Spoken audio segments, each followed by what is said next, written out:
Voilà, alors aujourd'hui une petite vidéo sur mes chèvres.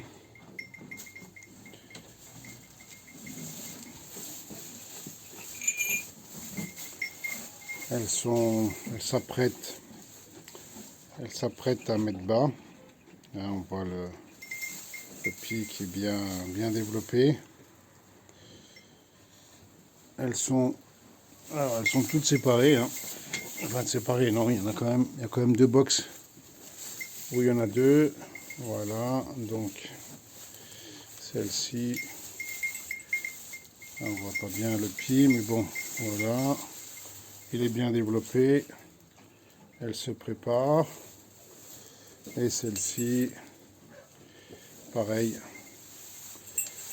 elle se prépare. Le pied, il est à 10 cm du sol. Il est à 10 cm du sol. C'est une très grande chèvre. C'est la dominante. Voilà, c'est elle qui domine le troupeau. Et là, on voit bien le pied comme il est bien développé. Voilà, donc ça, c'est sur mes chèvres. Voilà, donc celle-là, c'est la plus jeune. Elle est pas pleine. Et puis sa mère, voilà, qui ne se lève plus. Parce qu'il y a un an, je l'ai retrouvée presque morte. Voilà, ça fait 15 jours qu'elle se lève plus, hein. Jusqu'ici elle se levait. Apparemment ce serait de l'arthrose au niveau des articulations, mais bon, il n'y a pas de solution. Et donc il y a un an, je l'ai retrouvée presque morte. Et en fait, c'est cette grande là, qui à l'époque avait des cornes, et qui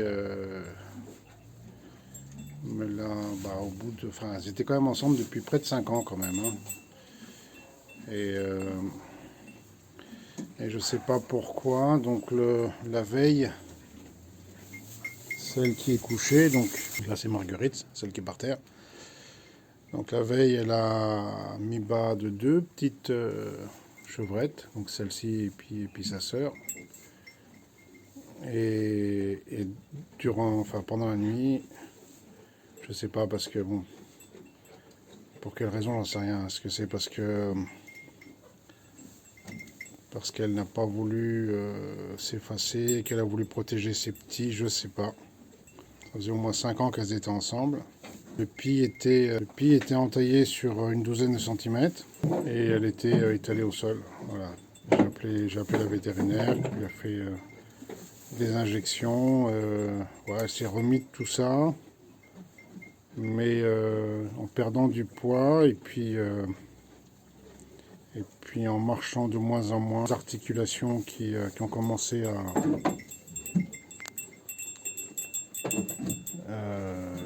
à se déformer, et puis voilà, ça fait 15 jours qu'elle ne se lève plus. Voilà.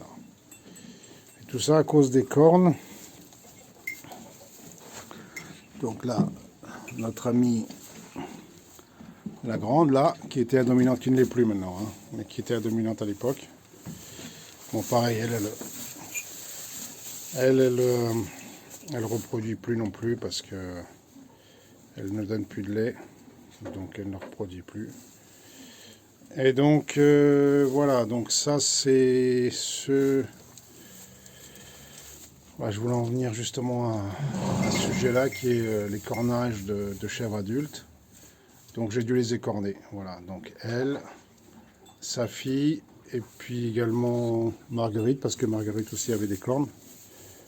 Et en fait, les cornages, je les fais. Les cornages, je les fais avec cet outil-là. Voilà, on voit bien. Donc c'est une pince à élastique. Et voilà, c'est un élastique qui sert à castrer les chevreaux, les agneaux. Et donc, il faut... Alors on met un élastique ou deux élastiques à la base de la corne. Voilà, ça leur fait aucun mal, hein, elles ne souffrent pas du tout. Hein. C'est pas du tout une souffrance pour elles.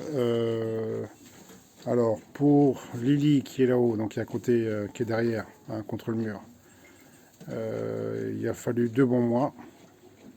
Par contre, sa fille qui est juste ici devant, elle, au bout de 4 semaines, c'était parti. Hein.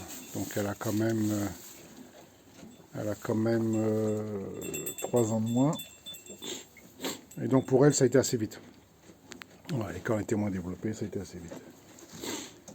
Et puis aujourd'hui, voilà, les cornes, ils repoussent. Alors je ne sais pas si ça repousse vraiment, mais on voit un départ. Elle se méfie, hein, parce que voilà. On voit un départ des cornes, mais il y a quasi plus rien, quoi. Voilà. Voilà, on voit quasiment plus rien. Ici, c'est dans l'ombre. Je vais essayer de mettre un peu de lumière. Voilà. Je sais pas si on voit. Voilà, il y a plus, on voit quasi plus les cornes. Voilà. Donc voilà, on parlait de l'écornage, donc on ne voit quasiment plus les cornes. Et donc ici, donc voilà. Ça c'est une corne de Lily, c'est ce qu'elle avait. Hein. Une corne qui fait bien, je sais pas moi, 30 cm. Voilà. Donc j'avais beau avoir coupé, j'avais coupé l'extrémité, 4 ou 5 cm, mais bon, même comme ça, elle a eu, avec ses cornes, suffisamment de puissance pour pouvoir blesser Marguerite. Donc Marguerite, elle a eu des côtes cassées, elle a eu une hanche déplacée, elle a eu les oreilles mordues, le pis entaillé. Et donc voilà, tout ça pour dire que j'ai dû prendre une décision. Donc j'ai dû leur retirer les cornes, hein, à toutes les trois. Donc, et la solution, ça a été cet élastique-là. Effectivement, j'avais vu des vidéos sur YouTube. En France, on n'en voit pas, mais à l'étranger, il y a certaines personnes qui en parlent. Et donc, là, on voit bien là, ce qui reste, c'est l'os du crâne. Et puis, sur un bon demi-centimètre, donc la corne qui a été usée, entaillée au fur et à mesure, au fur du temps, par l'élastique. Voilà. Donc, si c'est une chèvre qui a 5 ou 6 ans et dont les cornes sont costauds, peut-être doubler l'élastique, c'est ce que j'ai dû faire pour Lily. Pour les autres, pour la fille, là ça suffit avec un élastique et ça a été assez rapide. Au bout de 4 semaines, c'était fait. Voilà.